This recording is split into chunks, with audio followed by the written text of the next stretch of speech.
అండి ఈరోజు మనం తెలుగు ముచ్చట్లలో ఇంటర్మీడియట్ 2వ సంవత్సరం సంస్కృతంలో పద్యభాగంలోని 4వ పాఠం నృసింహావిర్భావం అనే పాఠ్యభాగం యొక్క సారాంశాన్ని నేర్చుకుందాము రండి.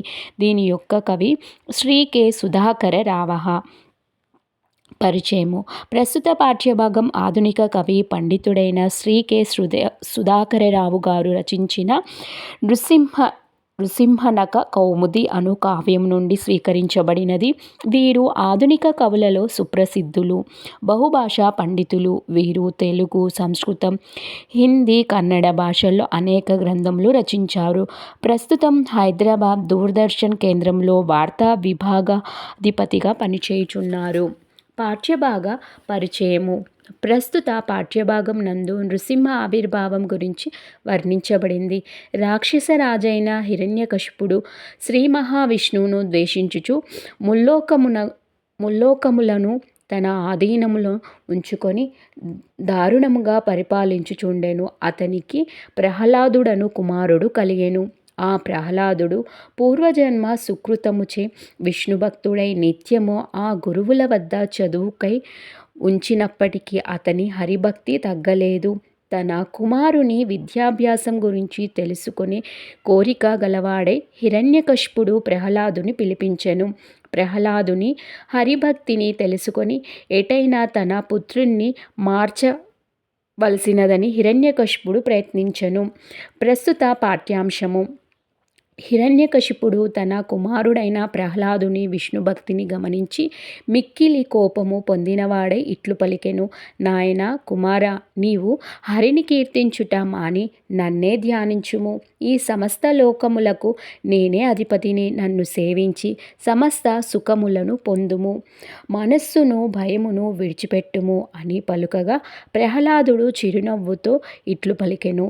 తండ్రి, సకల జీవరాశులచే పూజింపదగినవాడు మరియు సర్వ పాపములను నశింపజేయువాడు రాక్షస వంశ నాశకుడు ఆ నారాయణుడే అయిన ఆయన సంకల్ప మాత్రము చేతనే ఈ విశ్వమంతయు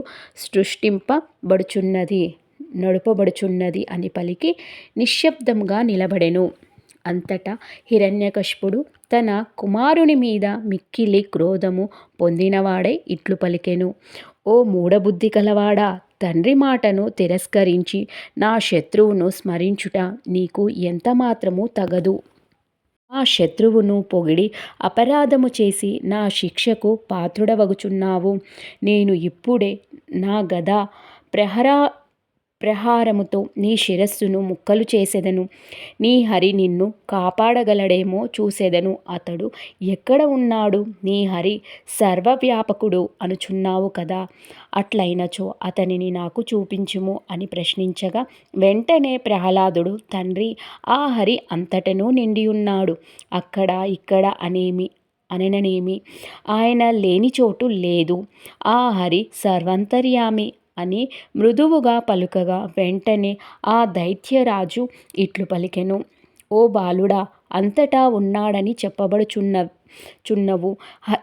హరి ఈ స్తంభమున గలడా అని ప్రశ్నించగా ప్రహ్లాదుడు శాంతచిత్తుడై ఇట్లు సమాధానం పలికెను. ఆ మహావిష్ణువు ఆ చరాచర జగత్తునందు సమస్త జీవరాశులయందు ప్రకాశించుచున్నాడు అని పలకగా హిరణ్యకశిపుడు మిక్కిలి కోపంతో, ఓ నీ హరి స్తంభమున ఉన్న ఎడల చూపించుము. ఇప్పుడే అతనిని నా గదాయుధముతో చంపెదను అని పలుకగా ప్రహ్లాదుడు, తండ్రి, హరిని చంప ఎవరికీ సాధ్యం కాదు. ఆ మాటచే రాక్షసుడు మిక్కిలి కోపించి తన గదతో ఎదురుగా ఉన్న స్తంభంపై మోదెను. ఆ మరుక్షణమే స్తంభము రెండుగా చీలగా ఆ మధ్యభాగం నుండి శ్రీ మహావిష్ణువు నరసింహ రూపం ధరించి ఉగ్రుడై ఆవిర్భవించి ఆ హిరణ్యకశిపుని తన ఒడిపై ఉంచుకొని అతని హృదయమును చీల్చి హరించెను. అంతటా ఆ విష్ణువు సాయంకాలపు సూర్యుని వలె ప్రకాశించెను. ఇంద్రాది దేవతలు ఆ దైత్యవధను చూసి మిక్కిలి సంతసించిన వారే ఆ నరసింహుని శక్తి ప్రపత్తులతో ప్రస్తుతించిరి. ఇది నరసింహావిర్భావం యొక్క పాఠ్యభాగం యొక్క సారాంశము.